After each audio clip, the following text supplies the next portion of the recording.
Pendant des années. Extrait de Je voudrais que quelqu'un m'attende quelque part d'Anna Gavalda. Pendant des années, j'ai cru que cette femme était en dehors de ma vie. Pas très loin peut-être, mais en dehors. Qu'elle n'existait plus, qu'elle vivait très loin, qu'elle n'avait jamais été aussi belle que ça, qu'elle appartenait au monde du passé. Le monde de quand j'étais jeune et romantique, quand je croyais que l'amour durait toujours, et que rien n'était plus grand que mon amour pour elle. Toutes ces bêtises. J'avais 26 ans et j'étais sur le quai d'une gare. Je ne comprenais pas pourquoi elle pleurait tant. Je la serrais dans mes bras et m'engouffrais dans son cou. Je croyais qu'elle était malheureuse parce que je partais et qu'elle me laissait voir sa détresse. Et puis, quelques semaines plus tard, après avoir piétiné mon orgueil comme un malpropre au téléphone, ou en gémissant dans des lettres trop longues, j'ai fini par comprendre. Que ce jour-là, elle flanchait parce qu'elle savait qu'elle regardait mon visage pour la dernière fois.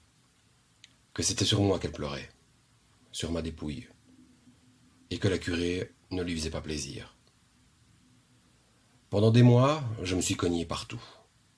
Je ne faisais attention à rien, et je me suis cogné partout. Plus j'avais mal, plus je me cognais. Oh, j'ai été un garçon délabré et admirable. Tous ces jours vides où j'ai donné le change. En me levant, en travaillant jusqu'à l'abrutissement, en me nourrissant sans faire d'histoire, en buvant des bières avec mes collègues et en continuant de rire grassement avec mes frères, alors que la moindre pichenette du moindre d'entre eux aurait suffi à me briser net. Mais je me trompe. Ce n'était pas de la vaillance, c'était de la connerie. Parce que je croyais qu'elle reviendrait, j'y croyais vraiment. Je n'avais rien vu venir, et mon cœur s'était complètement déglingué sur un quai de gare, un dimanche soir. Je n'arrivais pas à me résoudre et je me cognais dans tout et n'importe quoi. Les années qui ont suivi ne m'ont fait aucun effet. Certains jours, je me surprenais à penser « Tiens, c'est bizarre. Je crois que je n'ai pas pensé à elle hier. » Et au lieu de m'en féliciter, je me demandais comment c'était possible. Comment j'avais réussi à vivre une journée entière sans penser à elle. Son prénom, surtout, m'obsédait. Et 2 ou 3 images d'elle, très précises, toujours les mêmes. C'est vrai, j'ai posé les pieds par terre le matin, je me suis nourri, je me suis lavé, j'ai enfilé des vêtements sur moi et j'ai travaillé.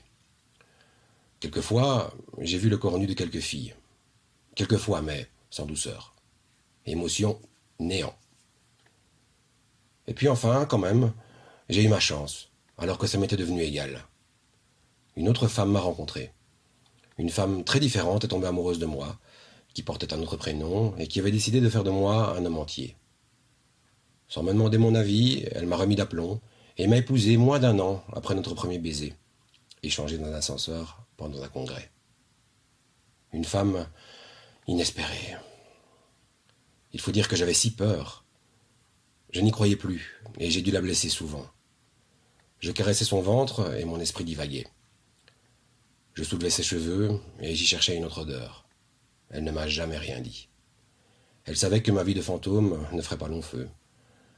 À cause de son rire, à cause de sa peau, et à cause de tout ce fatras d'amour élémentaire désintéressé qu'elle avait à me donner, elle avait raison. Ma vie de fantôme m'a laissé vivre heureux. Elle est là, dans la pièce d'à côté, en ce moment. Elle est endormie. Professionnellement, j'ai réussi mieux que je ne l'aurais imaginé. Il faut croire que l'âpreté paye, que j'étais au bon endroit au bon moment, que j'ai su prendre certaines décisions, que... je ne sais pas. En tout cas, je vois bien dans l'œil étonné, autant que soupçonneux, de mes anciens copains de promo, que tout cela les déconcerte. Une jolie femme, une jolie carte de visite et des chemises coupées sur mesure. Avec si peu de moyens au départ, ça laisse perplexe. À l'époque, j'étais surtout celui qui ne pensait qu'aux filles, enfin, qu'à cette fille. Celui qui écrivait des lettres pendant les cours magistraux, et qui ne regardait pas les culs, ni les seins, ni les yeux, ni rien d'autre aux terrasses des cafés. Celui qui prenait le premier train pour Paris tous les vendredis, et qui revenait triste, et les yeux cernés le lundi, en maudissant les distances et le zèle des contrôleurs. Plutôt harlequin que golden boy, c'est vrai. Comme je l'aimais, je négligeais mes études, et comme je foirais mes études, entre autres flottements, elle m'a abandonné. Elle devait penser que l'avenir était trop incertain avec un type dans mon genre. Quand je lis mes relevés de banque aujourd'hui, je vois bien que la vie est une drôle de farceuse. Donc, j'ai vécu comme si de rien n'était. Bien sûr, en souriant, il nous arrivait de parler entre nous, ma femme et moi, ou avec des amis, de nos années d'étudiants, des films et des livres qui nous avaient façonnés, et de nos amours de jeunesse, des visages négligés en cours de route, et qui nous venaient à l'esprit, par hasard. Du prix des cafés, et de tout ce genre de nostalgie. Cette partie de notre vie posée sur une étagère, nous y faisions un peu de poussière. Mais je ne m'apesantissais jamais. Oh non. À une époque, je me souviens, je passais tous les jours devant un panneau qui indiquait le nom de la ville où je savais qu'elle vivait, avec le nombre de kilomètres. Tous les matins, en me rendant à mon bureau, et tous les soirs, en revenant, je jetais un coup d'œil à ce panneau. J'y jetais un coup d'œil, c'est tout. Je n'ai jamais suivi. J'y ai pensé, mais l'idée même de mettre mon clignotant, c'était comme de cracher sur ma femme. Pourtant, j'y jetais un coup d'œil, c'est vrai. Et puis, j'ai changé de boulot. Plus de panneaux. Mais il y avait toujours d'autres raisons, d'autres prétextes. Toujours. Combien de fois me suis-je retourné dans la rue, le cœur en vrille, parce que j'avais cru apercevoir un bout de silhouette qui... ou une voix que... ou une chevelure comme... Combien de fois? Je croyais que je n'y pensais plus, mais il me suffisait d'être un moment seul dans un endroit à peu près calme pour la laisser venir. À la terrasse d'un restaurant, un jour, c'était il y a moins de 6 mois, alors que le client que je devais inviter n'arrivait pas, j'ai été la rechercher dans mes souvenirs. J'ai desserré mon col et j'ai envoyé le garçon m'acheter un paquet de cigarettes. Ces cigarettes fortes et âcres que je fumais à l'époque. J'ai allongé mes jambes et refusé qu'on débarrasse le couvert d'en face. J'ai commandé un bon vin, un gruau la rose, je crois, et tandis que je fumais les yeux mi-clos en savourant un petit rayon de soleil, je la regardais s'approcher. Je la regardais et je la regardais encore. Je ne cessais de penser à elle et à ce que nous faisions quand nous étions ensemble et quand nous dormions dans le même lit. Jamais je ne me suis demandé si je l'aimais toujours ou quels étaient mes exacts sentiments à son égard. Ça n'aurait servi à rien. Mais j'aimais la retrouver au détour d'un moment de solitude. Je dois le dire parce que c'est la vérité. Heureusement pour moi, ma vie ne me laissait pas beaucoup de moments de solitude. Il fallait vraiment qu'un client désolé m'oublie complètement ou que je sois seul la nuit dans ma voiture et sans souci pour y parvenir. Autant dire, presque jamais. Et même si j'avais envie de me laisser aller à un coup de blues, de nostalgie, de prendre un tombadin par exemple et d'essayer de retrouver son numéro de téléphone par le Minitel ou une autre ânerie de ce genre, je sais maintenant que c'est hors de question, car depuis quelques années, j'ai de vrais garde-fous. Les plus farouches, mes enfants. Je suis fou de mes enfants. J'en ai 3. Une grande fille de 7 ans, Marie, une autre qui en aura bientôt 4, Joséphine, et Yvan, le petit dernier qui n'a pas 2 ans. D'ailleurs, c'est moi qui ai supplié ma femme de m'en faire un 3e. Je me souviens qu'elle parlait de fatigue et d'avenir, mais j'aime tellement les bébés. Leur charabia et leurs câlins mouillés. Allez, je lui disais, fais-moi encore un enfant. Elle n'a pas résisté longtemps, et rien que pour ça, je sais qu'elle est ma seule amie, et que je ne m'en éloignerai jamais.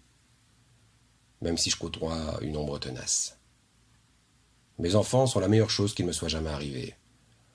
Une vieille histoire d'amour ne vaut rien à côté de ça. Rien du tout.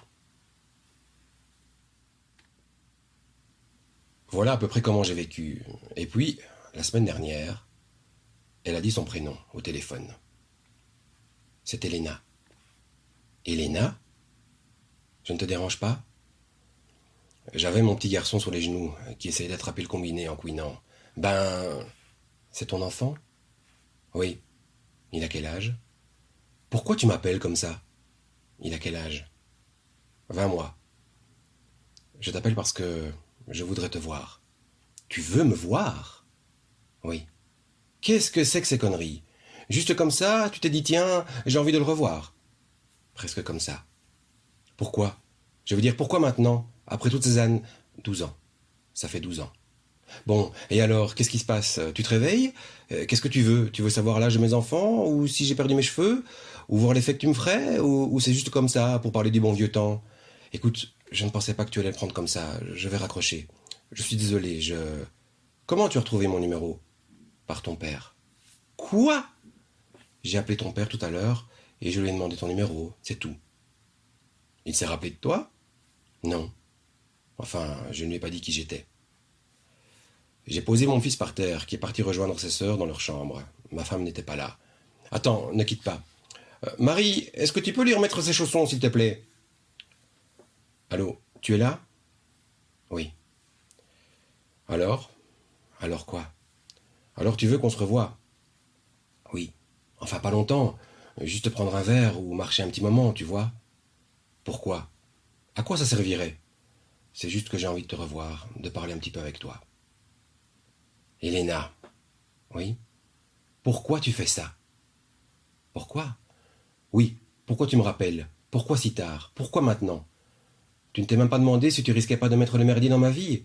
Tu fais mon numéro et tu... Écoute Pierre, je vais mourir.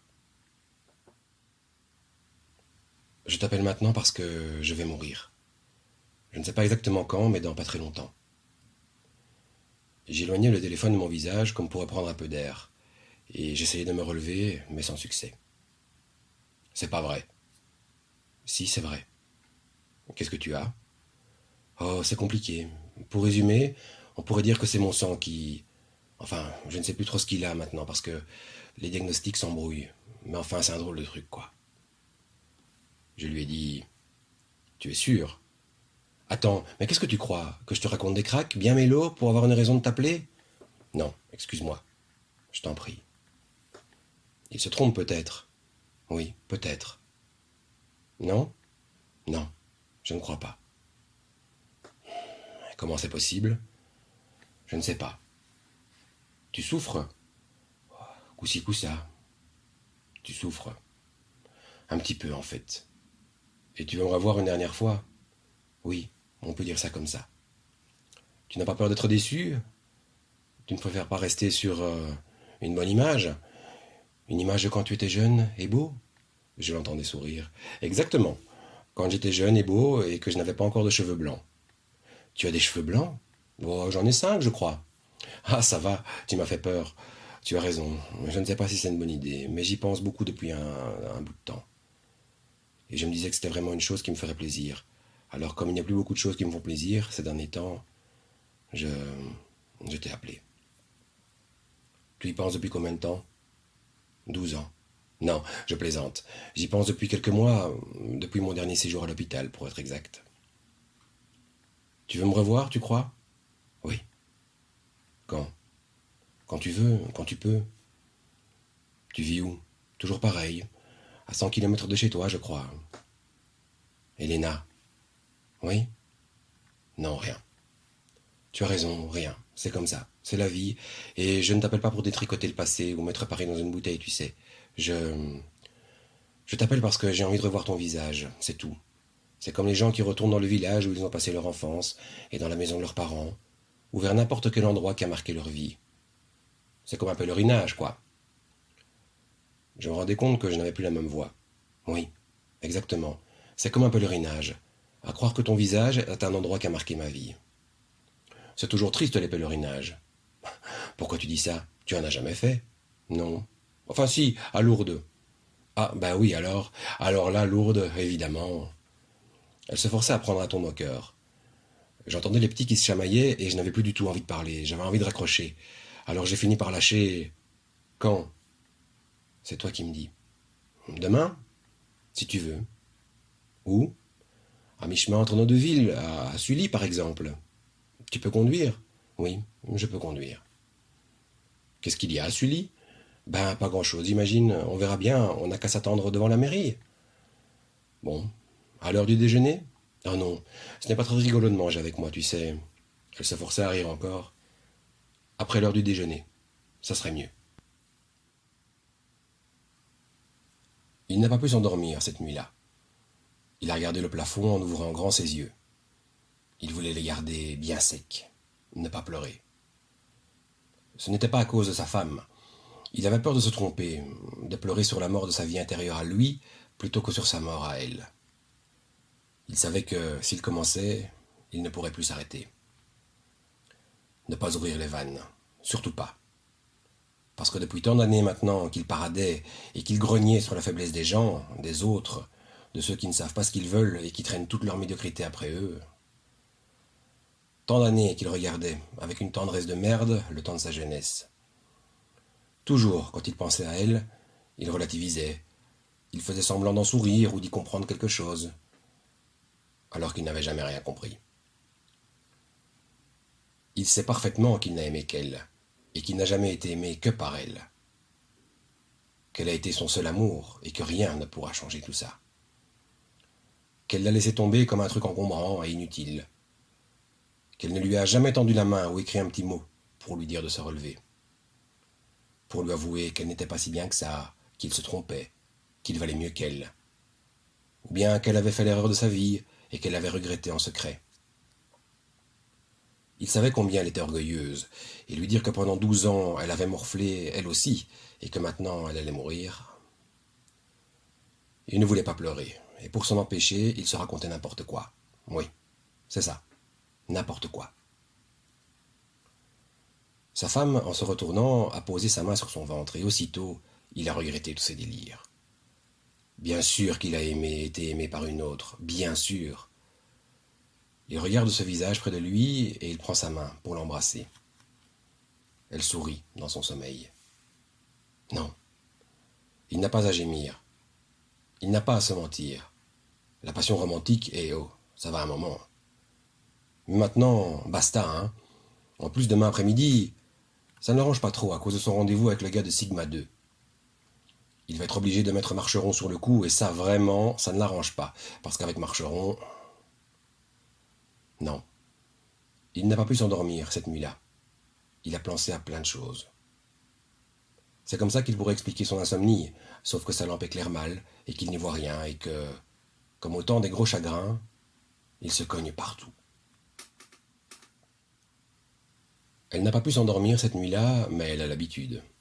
Elle ne dort presque plus. C'est parce qu'elle ne se fatigue plus assez dans la journée. C'est la théorie du médecin. Ses fils sont chez leur père et elle ne fait que pleurer. Pleurer, pleurer, pleurer. Elle se brise, elle lâche du lest, elle se laisse déborder, elle s'en fout, elle pense que maintenant ça va bien, qu'il faudrait passer à autre chose et dégager la piste. Parce que l'autre a beau dire qu'elle ne se fatigue pas, il n'y comprend rien, avec sa blouse proprette et ses mots compliqués. En vérité, elle est épuisée. Épuisée. Elle pleure parce que, enfin, elle a rappelé Pierre. Elle s'est toujours débrouillée pour connaître son numéro de téléphone, et plusieurs fois, ça lui est arrivé de composer les 10 chiffres qui la séparaient de lui, d'entendre sa voix et de raccrocher précipitamment. Une fois même, elle l'a suivi pendant toute une journée parce qu'elle voulait savoir où il vivait, et quelle était sa voiture, où il travaillait, comment il s'habillait et s'il avait l'air soucieux. Elle a suivi sa femme aussi. Elle avait été obligée de reconnaître qu'elle était jolie et gaie, et qu'elle avait des enfants de lui. Elle pleure parce que son cœur s'est remis à battre aujourd'hui, alors qu'elle n'y croyait plus depuis longtemps. Elle a eu une vie plus dure que ce qu'elle aurait imaginé. Elle a surtout connu la solitude. Elle croyait que c'était trop tard maintenant pour sentir quelque chose, qu'elle avait mangé tout son pain blanc. Surtout depuis qu'ils se sont excités un jour sur une prise de sang, un examen de routine passé par hasard parce qu'elle se sentait patraque. Tous, les petits docteurs et les grands professeurs, avaient un avis sur ce truc-là. Mais plus grand-chose à dire quand il s'était agi de l'en sortir. Elle pleure pour tellement de raisons qu'elle n'a pas envie d'y penser. C'est toute sa vie qui lui revient dans la figure. Alors, pour se protéger un peu, elle se dit qu'elle pleure pour le plaisir de pleurer. Et c'est tout. Elle était déjà là quand je suis arrivé et elle m'a souri. Elle m'a dit « C'est sûrement la première fois que je ne te fais pas attendre. Tu vois, il ne fallait pas désespérer. » Et moi, je lui ai répondu que je n'avais pas désespéré. Nous ne nous sommes pas embrassés. Je lui ai dit « Tu n'as pas changé. » C'est idiot comme remarque, mais c'était ce que je pensais, sauf que je la trouvais encore plus belle. Elle était très pâle, et on voyait toutes ces petites veines bleues autour de ses yeux, sur ses paupières et sur ses tempes. Elle avait maigri et son visage était plus creux qu'avant. Elle avait l'air plus résignée, alors que je me souviens de l'impression de vif argent qu'elle donnait avant. Elle ne cessait de me regarder. Elle voulait que je lui parle, elle voulait que je me taise. Elle me souriait toujours. Elle voulait me revoir et moi, je ne savais pas comment bouger mes mains, ni si je pouvais fumer ou toucher son bras. Sully est une ville sinistre. Nous avons marché jusqu'au jardin public, un peu plus loin. Nous nous sommes racontés nos vies. C'était assez décousu. Nous gardions nos secrets, elle cherchait ses mots. À un moment, elle m'a demandé la différence entre désarroi et désœuvrement. Je ne savais plus. Elle a fait un geste pour me signifier que, de toute façon, c'était sans importance. Elle disait que tout cela l'avait rendue trop amère ou trop dure, en tout cas trop différente de ce qu'elle était vraiment à l'origine. Nous n'avons presque pas évoqué sa maladie, sauf au moment où elle a parlé de ses enfants, en disant que ce n'était pas une vie pour eux. Peu de temps avant, elle avait voulu leur faire cuire des nouilles, et même ça, elle n'y était pas arrivée à cause de la casserole d'eau qui était trop lourde, et que non, vraiment, ce n'était plus une vie. Ils avaient eu plus que leur temps de chagrin à présent. Elle m'a fait parler de ma femme, et de mes enfants, et de mon travail, et même de Marcheron. Elle voulait tout savoir, mais je voyais bien que la plupart du temps, elle ne m'écoutait pas.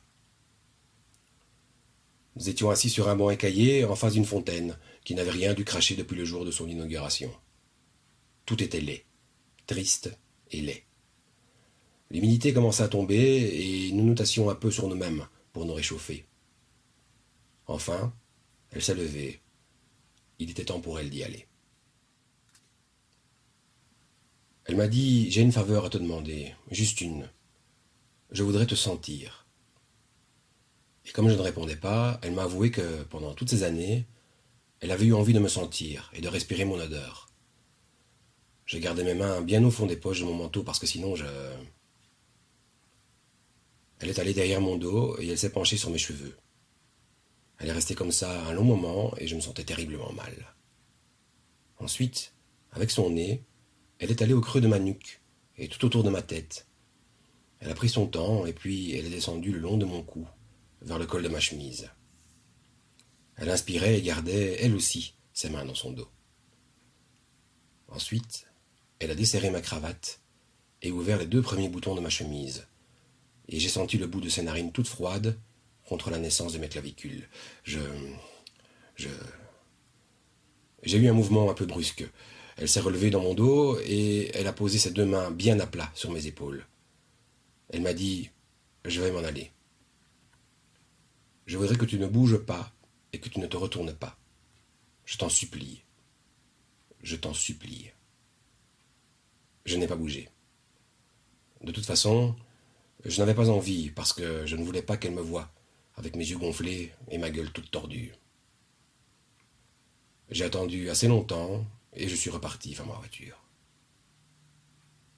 Fin.